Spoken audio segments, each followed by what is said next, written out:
Liz, ¿cómo estás? Muy buenas tardes. Hola Gisela, amigos, muy buenas tardes. Según su abogado, a pesar de la versión ofrecida ayer por el delator de Odebrecht, José Santos, a su defendido, aún no se le comprueba nada. Freddy Paredes informa. Ricardo Rivera, el tío del vicepresidente de la República, Jorge Glass, acudió hoy por primera vez a rendir su versión ante la Fiscalía General en el marco del proceso penal que se investiga en su contra por presunta asociación ilícita.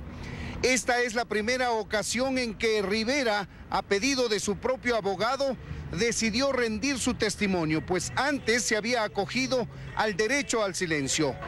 Ricardo Rivera está detenido en la ciudad de Guayaquil con arresto domiciliario desde el pasado 3 de junio, acusado por este delito.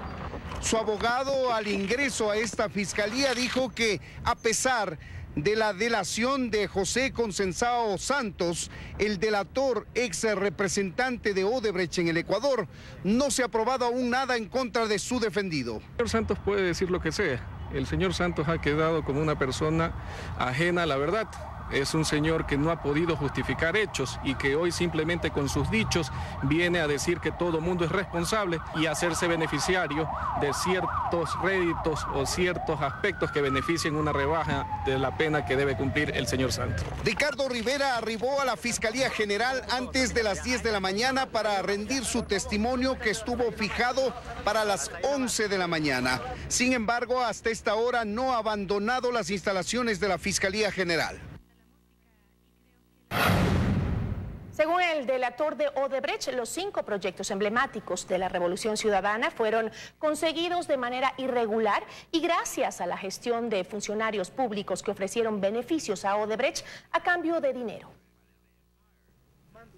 José Santos Filo asegura que nunca buscó a nadie, que fueron funcionarios públicos y lobistas quienes lo contactaron para ofrecerle ser parte de los megaproyectos del gobierno de Correa.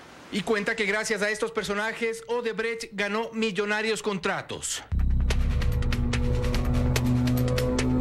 Varias denuncias pesan sobre la contratación del proyecto hidroeléctrico Manduriacu. Y ahora se suma esta delación que confirma una licitación supuestamente irregular. Santos dice que Federico Dávalos, amigo de Barreno, me buscó. Eduardo Barreno, entonces titular de la SELEC, pidió $6.4 millones. Cambiamos las bases del concurso y salimos vencedores, dice. Sí, Odebrecht cambiaba las bases a su conveniencia para sacar a sus competidores del concurso. Caso similar sobre la remoción de tierras del fallido proyecto de refinería del Pacífico, también duramente cuestionado. El delator de Odebrecht dice que fue contactado por el venezolano Freddy Salas, responsable técnico del proyecto. Le entregó las bases del concurso, hicimos cambios y pidieron $6 millones si ganaban. El plan salió correctamente, así que Odebrecht entregó los sobornos en cuotas entre el 2012 y el 2015. Fue el mismo funcionario que lo contactó para el proyecto del acueducto La Esperanza. Dice: me buscó Freddy Salas, estaba satisfecho por nuestro cumplimiento. Pusimos cláusulas para dificultar la participación de otras empresas. Pidieron el pago de $2.5 millones, pero solo se pagaron 948,000. Esto porque el gobierno tampoco cumplía a cabalidad con los pagos a la empresa, entonces el pago de sobornos se hacía irregular. La gerencia de Petroecuador también entró en este círculo de corrupción y, según Santos, fue por la construcción del poliducto Pascuales Cuenca. Lo relata así: me contactó José Rubén Terán, un lobista. Me ofreció ayudar con precalificación. Me pidió $5 millones para repartir. Hubo la licitación y ganamos. Los pagos se hicieron entre el 2013 y el 2015. El primer pago, cuenta Santos, fue de $400,000 para Marco Calvopiña, gerente de Petroecuador. El resto se repartió entre quienes firmaron el contrato.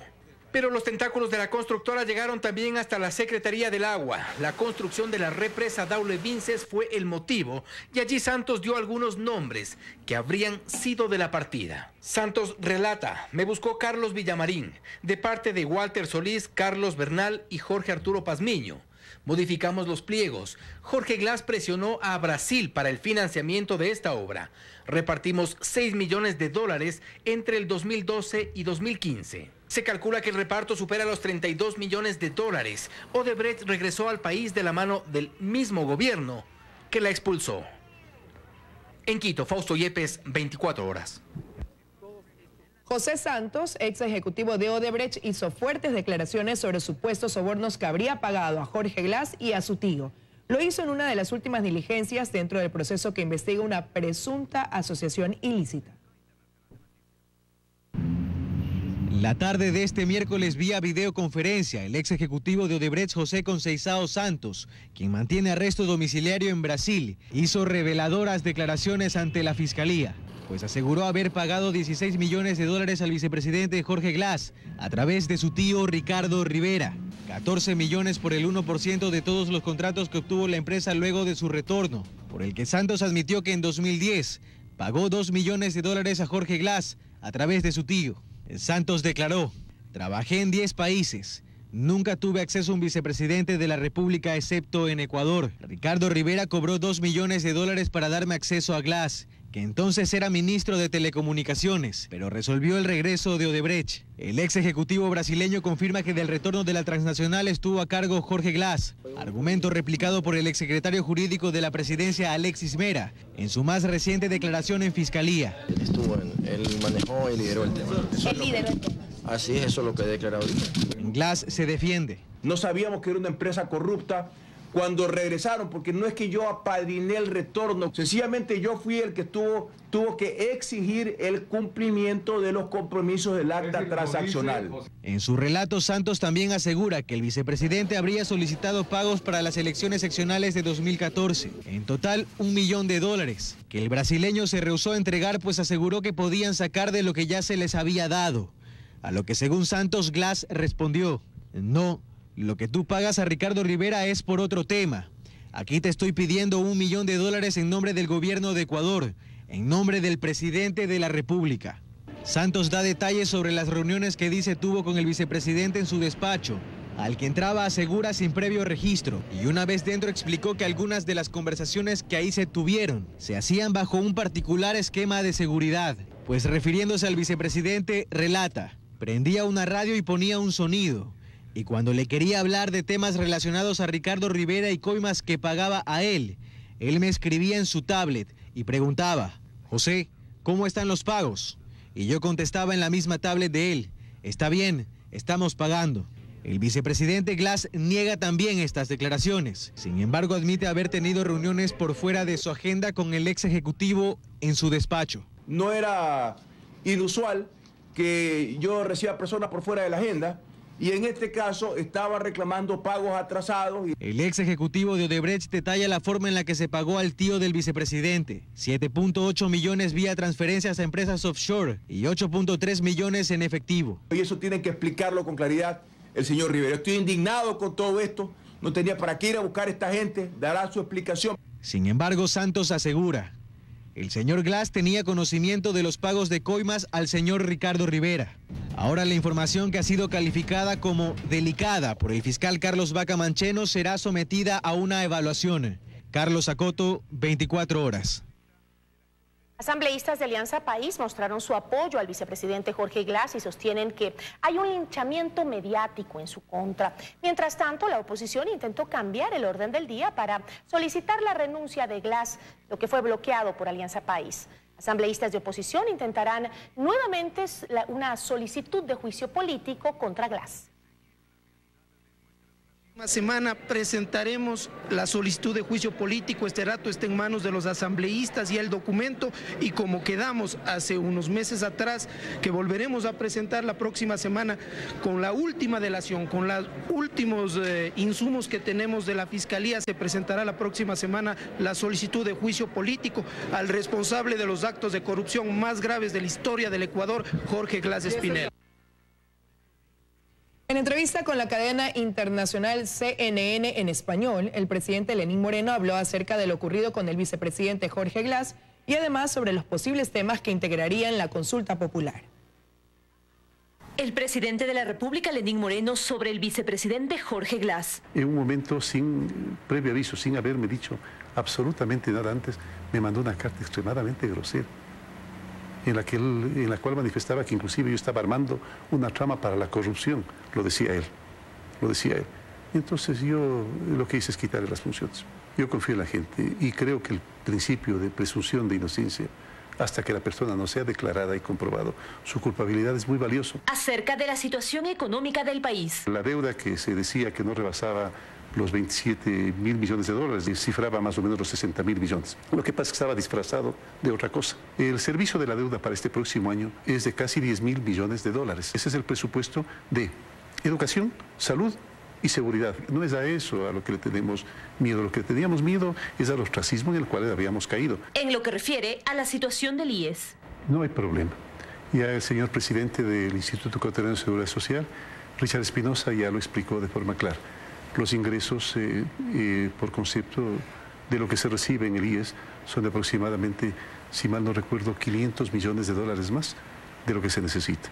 Así es que se puede seguir construyendo hospitales y se puede seguir brindando beneficios a los usuarios. Sobre el expresidente Rafael Correa y su relación. Yo conocí a un Rafael Correa, un joven lleno de entusiasmo, lleno de encariñamiento con esa constitución, con esos principios, y ese Rafael Correa fue cambiando. De repente se convirtió en una especie de obsesión por mantener el poder, por seguir en el poder, por estar siempre en el poder. El momento en que una persona te ofende, te dice ignorante, te dice traidor, desleal y todo lo demás, está viendo un espejo en el cual se refleja él mismo. La relación del primer mandatario con los medios. Que creo que debía haber mayor libertad de expresión, que a los medios de comunicación, que la relación con los medios de comunicación debía ser diferente, debía ser más dialogante, más amistosa, que no podía ser una confrontación permanente. Una cosa es que te diga frontalmente que no estoy de acuerdo con tus ideas y que inclusive creo que algunas ideas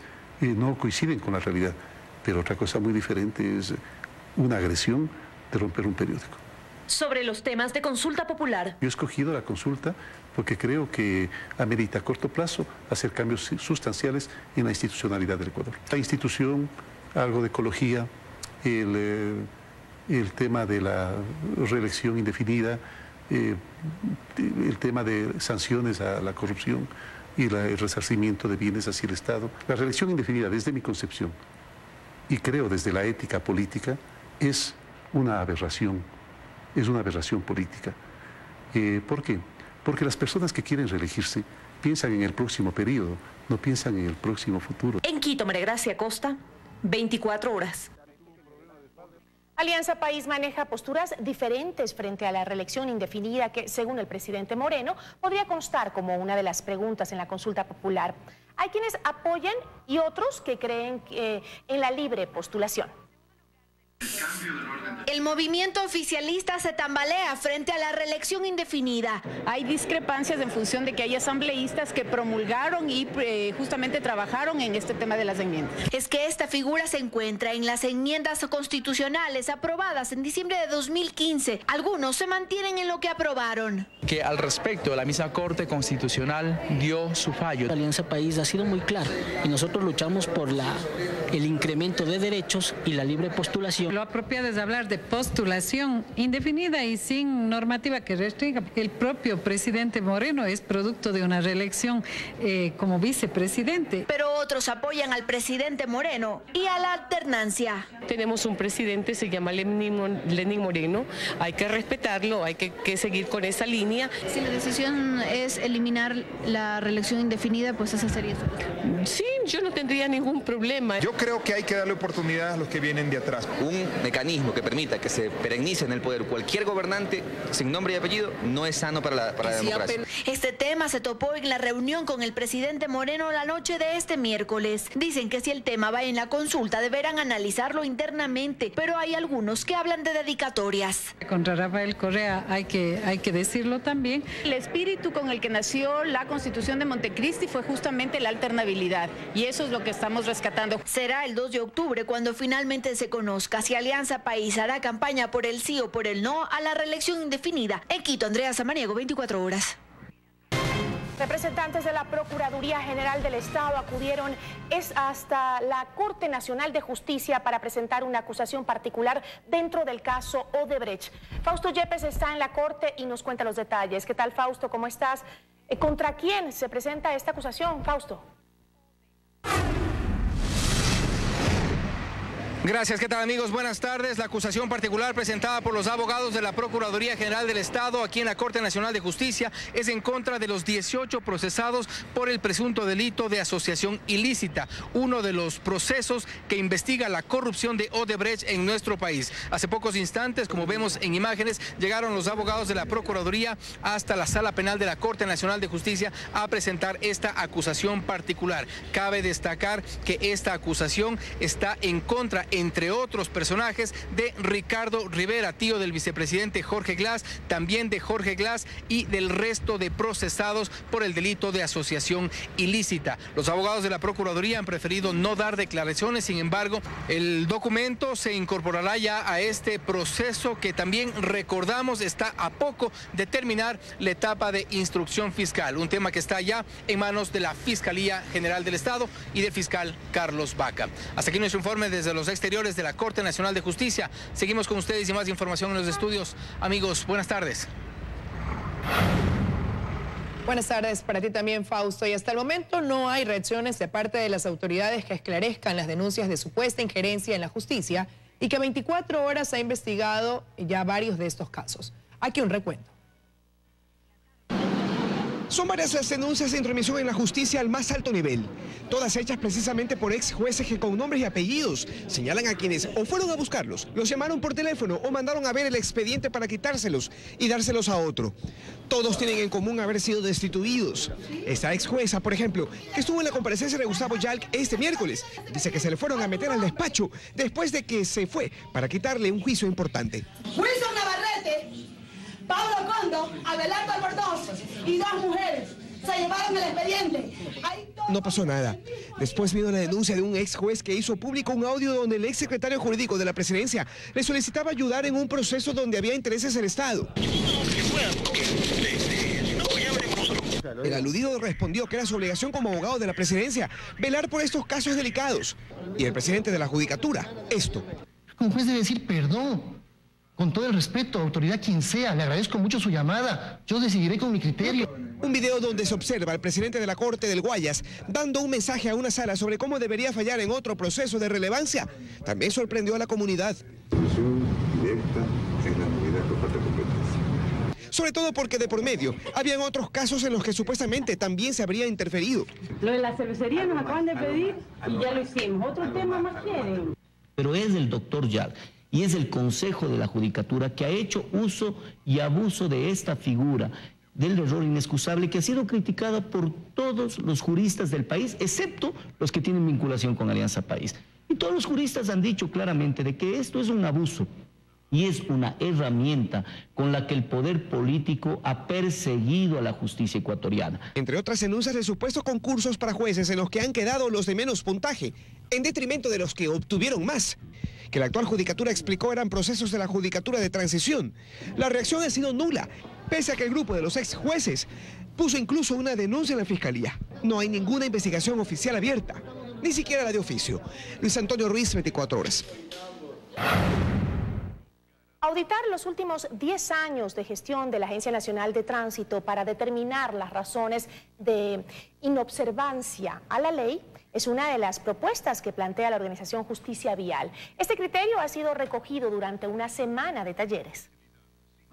El número de fallecidos por accidentes de tránsito crece. En lo que va del año se han registrado 1.400 decesos en las vías del país. Esta cifra preocupa a varios sectores de la sociedad, por lo que la organización Justicia Vial ha realizado una semana de talleres para escuchar la opinión de varios sectores de la sociedad. Por lo menos queremos creer que vamos a lograr hacer un cambio. Entre las principales propuestas e iniciativas de reformas a la Ley Orgánica de Tránsito, Transporte Terrestre y Seguridad Vial plantean el auditar los últimos 10 años de gestión de la Agencia Nacional de Tránsito. para poder determinar las razones del porqué de tanta inobservancia, de poder determinar por qué se han obviado procesos y procedimientos que han impedido una mejor seguridad vial en el país. Además, manifiestan la necesidad de retornar al curso obligatorio para obtener la licencia no profesional y la importancia de crear unidades de atención a víctimas. Una comunicación clara, una comunicación inicial sencilla, una derivación hacia atención psicológica. Es muy importante. Según datos presentados por la directora de la Fundación Corazones Azules, Ecuador presenta en promedio 2.400 fallecidos, 21.000 lesionados y 32.000 accidentes al año. El terremoto del 2015 le dejó al Ecuador 750 muertos. ¿Ya? Eso quiere decir que cada año en el Ecuador hay 3 terremotos. Hasta la primera semana de octubre, esta serie de propuestas serán presentadas a la Comisión de Evaluación en Tránsito de la Asamblea Nacional. En Quito, Daniela Valencia, 24 horas. Con más de 2.580 millones de dólares generados en divisas durante el último año, el sector camaronero se ha convertido en el único gremio de producción que atraviesa por una época de total crecimiento en nuestro país. Es el único sector productivo con crecimiento sostenido durante los últimos años. El camarón ecuatoriano, del que actualmente se exportan al menos 800 millones de libras, en el 2016 generó 2.580 millones de dólares en divisas. Ha venido creciendo a una tasa promedio anual de entre el 7 y el 9%. La razón, el esfuerzo de los productores sin depender de las acciones del gobierno u otros actores. Es una industria que ha tenido un grupo de empresarios que ha tenido la tenacidad para sobrevivir los momentos más duros y la visión para innovar. Miguel, por ejemplo, aún en tiempos de crisis, prestó e invirtió una fuerte suma de dinero en tecnificar sus procesos. Poniendo resways para tener una larva de mucho mejor calidad. Y es esa calidad la que despertó el interés de más de 50 países que hoy por hoy consumen camarón ecuatoriano, siendo el principal el mercado europeo, a donde va el 20% del volumen exportado. Pero hay otros en Asia y Estados Unidos que se están potencializando y nuevos como el brasilero, cuyo ingreso ya ha sido aprobado. En noviembre deberíamos empezar a registrar las primeras exportaciones de camarón a ese destino, a un mercado de 400 millones de dólares para nuestro producto. Pero que no todo es dicha, dice Miguel, pues la inseguridad es el gran enemigo del camarón ecuatoriano. Los robos en las piscinas y en alta mar son bastante frecuentes. Hace poco Miguel perdió la mitad de su pesca, $15.000 menos, nos cuenta. Trabajamos con seguridad propia, o sea, no tenemos a quién pedir ayuda. Pese a esta dificultad, el sector para el 2017 augura un cierre con mayor productividad. Estimamos que este año es posible que la exportación llegue a los 3.000 millones de dólares. Dándole empleo a más de 200.000 familias ecuatorianas que directa e indirectamente viven del sector camaronero, un gremio que actualmente atraviesa su mejor momento. Luisa María Heredia, 24 horas. Y del 3 de octubre al 7 de noviembre, los ecuatorianos van a poder postularse para participar en la Lotería de Visas o Visas de Diversidad de los Estados Unidos. Quienes deseen aplicar deben descargar el documento electrónico en la página oficial que aparece en su pantalla. Ahí la tiene, y acceder al link que también hemos puesto en este momento en su pantalla. Por favor, a quienes deseen, pues la postulación no tiene ningún costo y solo se la puede realizar una vez por persona. Los resultados estarán disponibles a partir del 1 de mayo de 2018. Y atención, la canciller de la República, María Fernanda Espinosa, informó hace minutos que un grupo de ecuatorianos varados en Puerto Rico luego del huracán María ya salieron de la isla. En su cuenta de Twitter, Espinosa informa: grupo de estudiantes ecuatorianos en Puerto Rico salieron hoy en vuelo militar colombiano. Brindamos apoyo constante. Se trata de un grupo de 9 compatriotas que arribarán a Bogotá en las próximas horas.